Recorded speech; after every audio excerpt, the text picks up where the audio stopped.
Question में कह रहा है कि दो पॉइंट चार्जेस है Q1 and Q2 are placed at a distance of d apart as shown in the figure. जैसा कि फिगर में दिखाया गया है, the electric field intensity is zero at the point P on the line joining them as shown.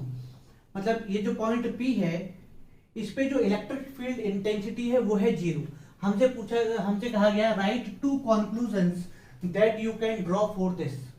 मतलब इसके लिए हमें दो कंक्लूजन बताना है। यहाँ पे दो चार्जेस है Q1 और Q2, इन दोनों के बीच का सेपरेशन D, और इस पॉइंट P पे क्या है, इलेक्ट्रिक फील्ड इंटेंसिटी जीरो है। ठीक ना।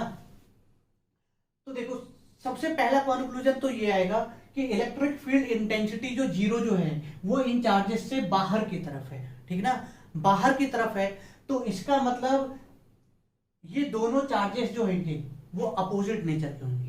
ठीक ना।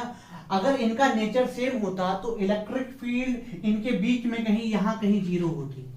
ठीक ना, लेकिन वो बाहर की तरफ जीरो है, तो इसका मतलब ये दोनों चार्जेस क्या होंगे, अपोजिट नेचर के। तो पहला कंक्लूजन क्या आ जाएगा,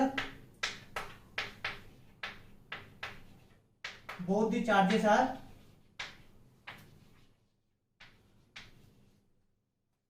ऑफ ऑपोजिट नेचर,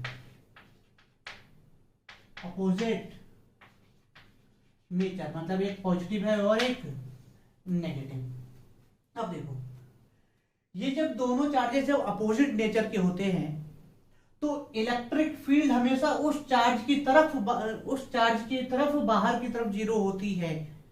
मतलब उस चार्ज के बाहर की तरफ जीरो होती है जिसका मैग्नीट्यूड कम है। ठीक ना, जिसका मैग्नीट्यूड कम है। तो इसका मतलब यहां पे Q2 का मैग्नीट्यूड क्या होगा, Q1 से कम होगा। ठीक ना।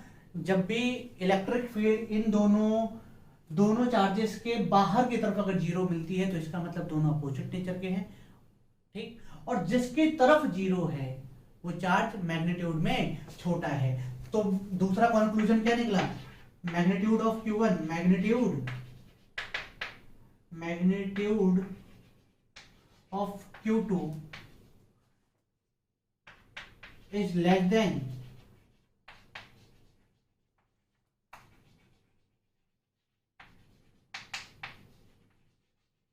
Magnitude of